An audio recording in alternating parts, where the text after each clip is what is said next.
Hey guys, my name is Crazy Penguin, and you're taking a look at the new Call of Duty Ghost reveal trailer in the background. I have it on repeat for as long as I need it, so I can just sit here and spew off as many fun little details as I can. Just got done watching the Xbox reveal, and at the very tail end of the presentation, the end of the hour, they started talking about Call of Duty, and as I promised, I wanted to kind of give you my thoughts and insight and all these different things related to Call of Duty.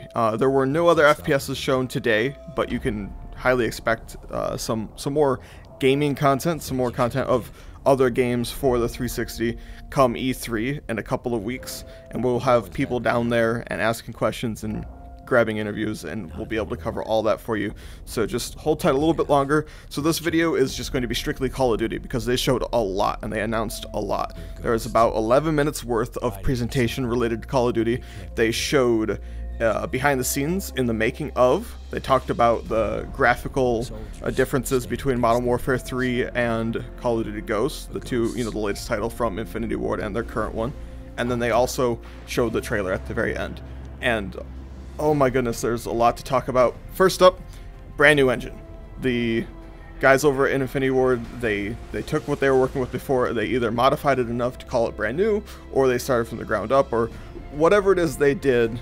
They're calling it a new engine, and this is hopefully going to allow for, better graphics, better mechanics, tighter code, just better optimization, stuff like that. Stuff that they learned from before and improved upon so that they can make a better game this time around without using the same stuff they did before. So hopefully we'll stop seeing some of the same old models reused. Call of Duty 4 had some of the same stuff in MW3 and some things like that, and hopefully we can get a brand new game regardless of all the stuff that came before. I suppose I should probably take a break in specs and all these little features and simply say that the game itself is in a whole new setting. This universe doesn't exist per se. It's kind of a semi-futuristic alternate reality similar to Black Ops 2, but instead it's a completely different storyline. It has nothing to do with anything related to anything else in the past. It's completely new, and I guess the gist of it is this is about 10 years after some cataclysmic event has happened, and the elite of the elite, the super soldiers, the the SEALs, the whatever you want to call them, the best guys out there, they're kind of coming together and they're haunting their enemies or something along those lines. It has nothing to do with Ghost from the previous Call of Duty games because this storyline has nothing to do with the previous Call of Duty storylines. So that's that. Gives you an idea. It's going to be kind of Modern Warfare-ish as far as time frame goes. Like Modern Warfare 3, Black Ops 2 kind of time frame, kind of about now and a little bit into the future. So there's going to be some stuff grounded in actuality rather than fiction and stuff like that. And we're not going to see a lot of really, really old guns. At least that's what I'm guessing. Anyway, back to other stuff. Couple things that we learned about multiplayer I want to real quick get out of the way. One, dynamic maps. So things like in Black Ops 2 you have water that drains and kills people, you have gondolas, you have these things. So they're going to take that and hopefully step it up a notch as well and give it player trigger things. They showed a specific scene or animation like behind the scenes of logs falling, and I could just imagine if you shoot out a plank, they come cascading down, roll over anybody in the way. Suddenly you can't take that lane anymore. You have to go other routes. Stuff like that. Something that's going to change the flow of the map based on, timeline or player interaction or stuff like that. And that could be really, really interesting. And if they do it right, it could be big enough to kind of revitalize Call of Duty for the people who keep saying that it's nothing new every single year. So that's really cool. You got dynamic maps, and you can definitely bet you're going to see some of those in multiplayer.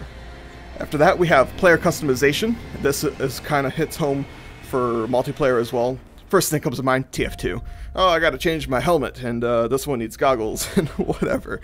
And that's all fine and dandy. It's cool. It gives you something to, work for, to unlock. Hopefully they don't charge you microtransactions for that crap. And hopefully they have it as a system that's robust enough for more stuff to roll in, and they keep it updated rather than, oh, you can choose from 3 helmets, or if you pick this perk, you look like this guy, like they did in Black Ops 1. Hopefully it's a little bit more in-depth and interesting than in previous iterations. So potential for that, which is awesome. And then there's 2 mechanics that they announced. Well, 3, but one's reused, and that's lean. And you've never seen that in a Call of Duty game on the console before. It's always been PC specific. I could be completely wrong. I've never played Black Ops 2 on the console. Well, I have, but ignore me. Anyway, the point is you have lean, but they've shown that before on PC, whatever. So that's there. That's a thing. It's kind of cool. It's kind of annoying at the same time. We'll see how it plays out. You also have leap, or kind of like, you know those like waist-high levels that you always had to climb and awkwardly kind of go over?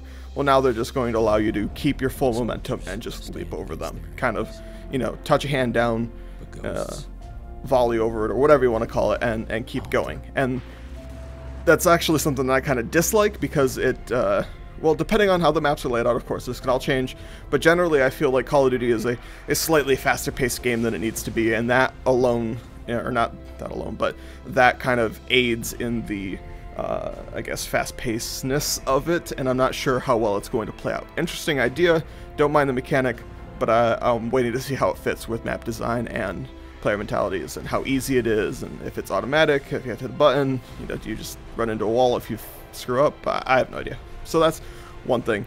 And then the last thing is sliding. So, you know, if you ever played Crysis 3, I'm sure you could go find a gameplay.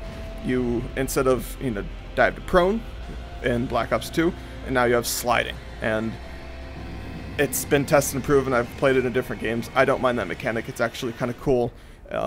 It's a lot better than drop shotting, in my opinion. Going instantly to the prone position is kind of cheap. I don't mind it as a mechanic. I use it myself. I will use it to the ends of the earth if it helps me win a gunfight.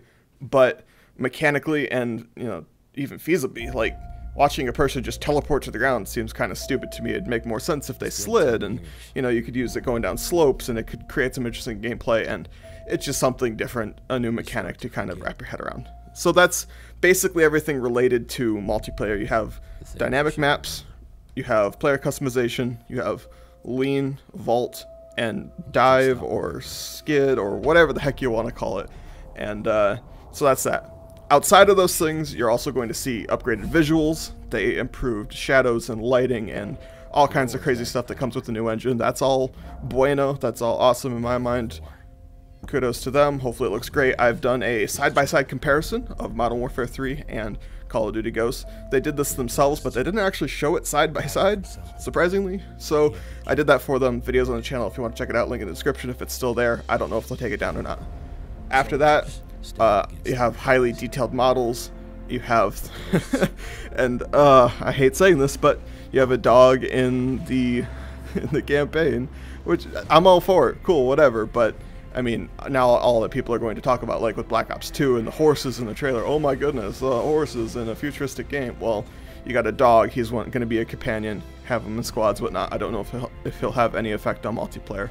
And then you also have things like improved AI on fish. So when you swim by them, they scurry away.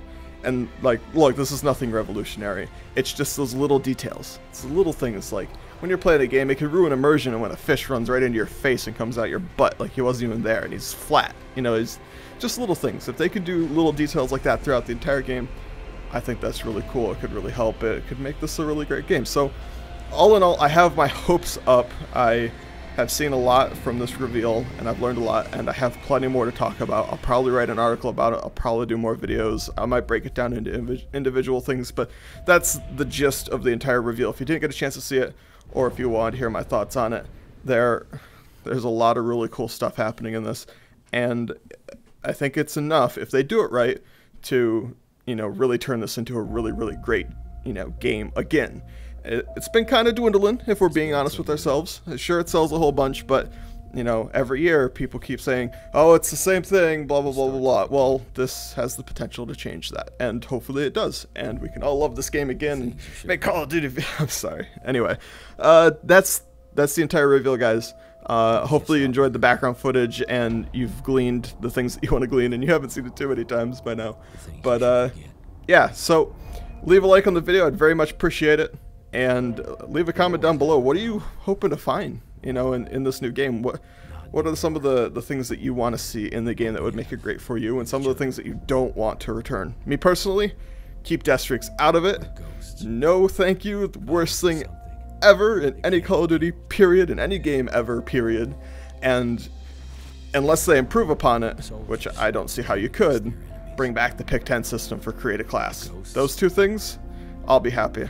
Anyway guys, that's this video. Also, we're doing a giveaway. We're giving out some posters and some keys. If you didn't see yesterday's video, link in the description for that, for a chance to win a poster, double-sided for Call of Duty Ghosts, and the Ghost camo in Black Ops 2. So it's really simple. You tweet, you leave a comment, bam, you're entering for a chance to win a week from now. So, yeah, that's it. Leave a comment, like, the end. See you next video, guys. Enjoy the game.